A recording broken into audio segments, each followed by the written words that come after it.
So following is according to World Trade Organization, more available at www.wto.org. So we have done related to World Bank. We were discussing regarding World Bank, right? So World Bank, what does World Bank do? It is a very vital source of financial and technical assistance to developing countries around the world. Our mission, that means which is the World Bank's vision, is to fight poverty.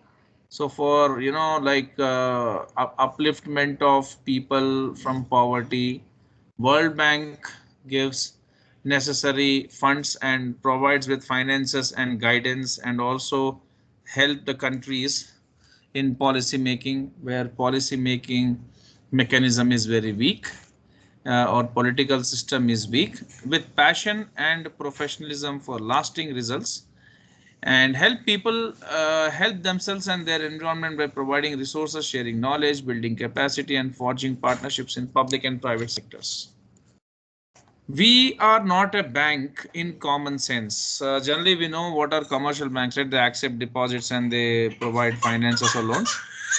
We are made up to two unique development institutions owned by 187 member countries. The International Bank for Reconstruction and Development and International Development Association. So these are not actually bank, okay? World Bank is not like a commercial bank, because it does not have total functionality like a commercial bank, like accepting deposits, but yeah, it provides funding and loans. So these World Bank is again divided into two unique kind of development institutions who have 187 member countries: the IBRD, International Bank for Reconstruction and Development; the IDA, International Development Association. Each institution plays a different but collaborative role in advancing the vision of inclusive and sustainable globalization. They want many of the countries to be included in this, and also very sustainable globalization. The IBRD aims to reduce poverty in middle income countries and credit worthy poorer nations, while IDA focuses on world's poorest countries. Okay, so IBRD is more into middle income and credit worthy poorer countries, where they can provide at least some credit, but IDA is only focusing on poorest countries of the world. Some excerpts have been taken from them, from the World Bank, and the following whatever the statements they have. Together, we provide low interest loans, interest free credits, and grants to developing countries for a wide array of purposes that include investments in education, health, public administration, infrastructure, financial, and private sector development, agriculture, and environmental and natural resource management. Following is according to World Trade Organization. The WTO is only international organization dealing with global rules of trade between nations. Its main function is to ensure that trade flows as smoothly, predictably, and freely as possible. Trade friction is channeled into WTO's dispute settlement process, where the focus is on interpreting agreements and commitments and how to ensure that countries' trade policies conform with them. So they what they are doing is the WTO settles dispute among the nations, and they focus on trade between the nations, and they want more and more agreements and commitments between the countries related to trade, and also whatever the policies the countries are making, they conform with their own idea. That way, risk of disputes spilling over into political or military conflict is reduced. At the heart of the system, known as multilateral trading system, are the WTO's agreements negotiated and signed by large majority of world's trading nations. See, they bring all the nations on one platform, and they make them to agree to the terms what they set, and with that there is more harmony, okay, amongst the nations. Just a second.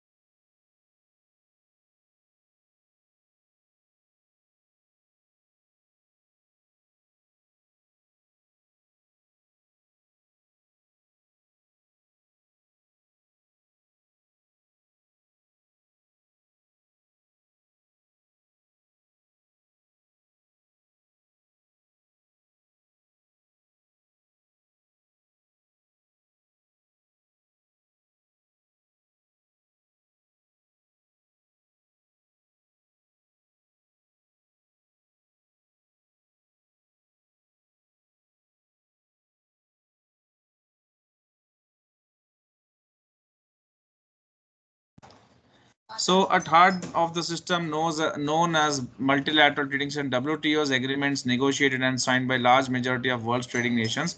So see, they make many countries to sign agreements and everything. They bring all the countries in one platform, and the countries have discussion, multiple discussions will be going on during WTO's meetings and rounds, and once they make all policies signed by countries, they want them to be ratified or accepted in their own parliaments. These agreements are legal ground rules for international commerce. Essentially, they are contracts guaranteeing member countries important trade rights. They also bind governments to keep their trade policies within agreed limits to everybody's benefit. Now, we will now discuss about geopolitical risk. Geopolitical risk is possibility of events that interrupt peaceful international relations. We can classify geopolitical risk into three types: event risk, exogenous risk, and thematic risk. What is event risk? Refers to events about which we know the timing, which about which we know the timing but not the outcome, such as national elections. Yes. So we know when it is going to happen, but we don't know what's the outcome. So if some leader who wins the election and who has some kind of ideology which is not good, or which is against the peace and harmony of the world, that is a dangerous event. Now, exogenous risk refers to unanticipated events such as outbreaks of war or rebellion. Thematic risk refers to known factors that have effects over long periods, such as human migration patterns or cyber risks. Now, geopolitical risk affects investment values by increasing or decreasing the risk premium investors required to hold assets in a country or region. So geopolitical risk is also one of the risks which investors have to consider before investing in any country or region. To forecast the effect on likelihood of investments of a geopolitical risk, we need to consider its probability, the magnitude of its effects on investment outcomes, and how quickly investment values would reflect these effects. So we have to see if the investment is done in a country whereby we expect some government to be taking up after the election, the new government is going to come or the old government is going to continue. How are they going to run the nation? How are they going to make the policies? How the economy is going to perform? All these things we have to see, right? So we have to consider the probability, like what is the probability or likelihood of the geopolitical risk can have an impact on the investments, or what's the impact it is going to have, and how much impact it's going to have. So we can use our framework of cooperation and globalization to help estimate the likelihood of geopolitical risk. Countries that are more cooperative and globalized tend to have less likelihood of some geopolitical risks such as armed conflict, but may have greater likelihood of others such as supply chain disruptions that followed the COVID-19 pandemic in 2020 and 2021. So what they are saying, countries that have more cooperative and globalized, they have less likelihood of geopolitical risk such as armed conflict, but they have greater likelihood of other risks such as supply chain disruptions happening that happened during the pandemic, right? So this kind of risk is there for every country, but the country which is not into wars or any kind of issues may have only this kind of risk. To analyze the velocity of geopolitical risk, we can classify risks as high velocity, that is during the short term, medium velocity or low velocity during the long term. Exogenous risks often have high velocity effects on financial markets and investment values. Black swan risk is a term for risk of low likelihood exogenous events that have substantial short term effects. So we know what is exogenous risk. What is exogenous risk? Like some unanticipated events happening, like outbreak of war or rebellion, like Ukraine Russia war is happening right now. So black swan risk is a term for risk of low likelihood exogenous events that have substantial short term effects. Investors with long term horizons typically do not need to react to these kind of events, but investors with short term horizons might find it necessary to react, because see, in short, someone who wants short term benefits during short duration war, like 3 to 6 months, if a war is going to end, like the Armenia and Azerbaijan war has happened, any investments done, basically we don't expect investments happening in those areas, but if happens, then the short term investors have to be worried about. But long-term investors, they should not worry about all these things, because they have done a long, they are taking 10 or 20 years into consideration, and they know things can bounce back within this span of period. Medium velocities can potentially damage specific companies or industries by increasing their cost or disrupting their production process, while low velocity risk tends to affect them in environmental, social, and governance realm. So analyzing these kind of risk is important for investors with long-term horizons. So medium velocity risk can potentially damage some specific companies or industries. Why? By increasing their cost or disrupting their production process, because like these companies come out with 4 to 5 years of time. Short term comes with 1 or 2 years, and long term comes with 10 to 20 years. While low velocity risk tend to affect them in these three factors: environmental, social, and governance. Analyzing these kind of risk is important for investors with long term horizons. So long term, the ones who have long term, long time with them, they have to take into consideration all these kind of risks. Describe tools of geopolitics and their impact on regions and economies. We can consider tool of geopolitics the means by which state actors advance their interest in the world, as falling into three broad categories of national security, economic, and financial. National security tools. So we are speaking about tools of geopolitics. The first tool is national security tool. May include armed conflict, espionage, or bilateral or multilateral agreement designed to reinforce or prevent armed conflict. Just a second, Bhargav.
Now, so national security tools may include armed conflict, espionage, or bilateral or multilateral agreement designed to reinforce or prevent armed conflicts. So see, what is the tool, describe tools of geopolitics and their impact on regions and economies. So what are the tools by which the state actors, that means the countries, advance their interest in the world? As so that can be taken into three categories. So countries sometimes they go into conflicts, sometimes they prevent armed conflict by making multilateral or bilateral agreements.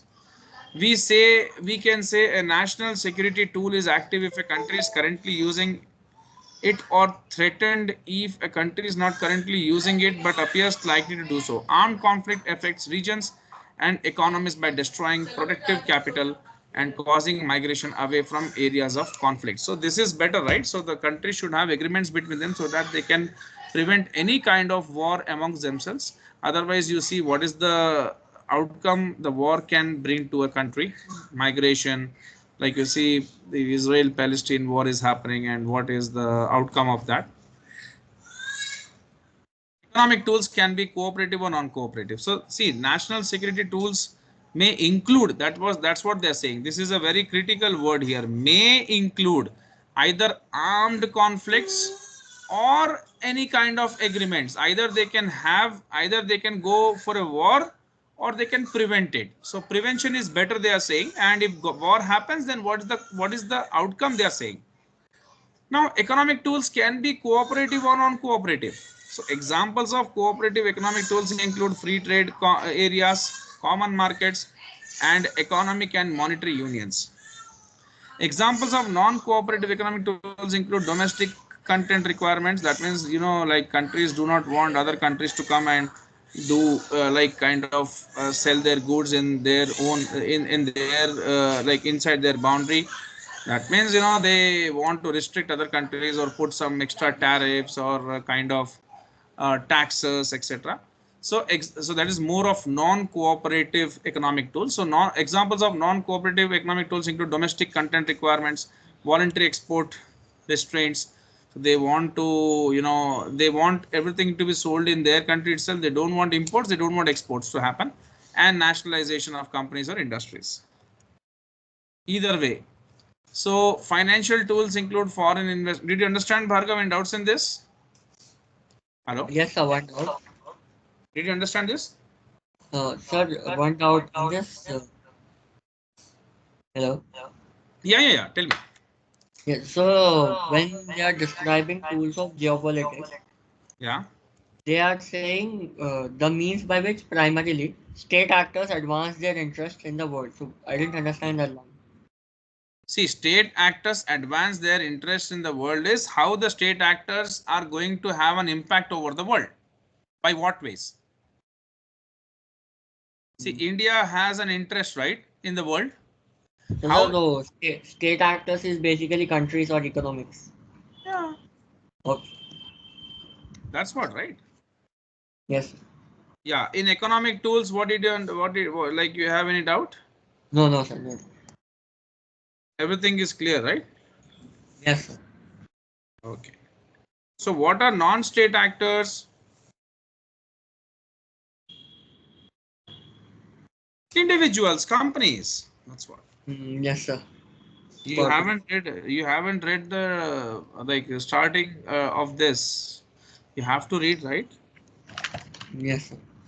Yeah. So financial tools include foreign investment and exchange of currencies. We can view countries as using these tools cooperatively if they allow foreign investment and free exchange of currencies, or non-cooperative when they restrict these activities. So either the countries can have very good collaboration or they can put sanction restrictions, okay, on specific geopolitical actors' financial interests, or a financial tool that state actors may use alongside national security tools. That means Americans putting sanctions on countries like North Korea, Russia, and all is what? They're using this as a tool, right? Yes, Uh, sir. Yeah, for because they think that these countries are threat to their national security. Now describe the impact of geopolitical risk on investments. Because analyzing geopolitical risks requires effort, time, and resources, investors should consider whether the impact of geopolitical risk is likely to be high or low, and focus their analysis on risks that could have a high impact. So the countries should try to see what can have a greater impact on them, which kind of risk can have very strong impact or high impact on them. With regard to those risks, investors should determine whether they are likely to have discrete impacts on a company or industry, or broad impacts on a country, a region, or the world. So discrete is countable. What kind of impacts, these kind of risk what we have discussed right now. Investors should also see whether they are likely to have impact on their company or industry, or on the entire industry in which they are looking to invest, or broad impacts on a country or region or world. Business cycles can also get affected because of impact of geopolitical risk. In that, these risks may have greater impacts on investment values when an economy is in recession than they have during an expansion. So yes, during recession, the impact is very high because already the nation is not doing well, the economy is not doing well. Hence, this kind of geopolitical events can even impact them, have a greater impact. You can see like it can have a very strong impact on their economy, and investors can use qualitative or quantitative scenario analysis. They can the investors can put countries into such scenarios and see how their portfolios are going to perform. To help identify geopolitical risk over time, investors may identify signposts or data that can signal when the likelihood of an event is increasing or decreasing, such as volatility indicators in financial markets. So what can be, very like something which can be very like, volatility indicator. That means certain indicators which can show different kind of risks economy is going to face or expose due to geopolitical events, and how those can be minimized, the investors have to see.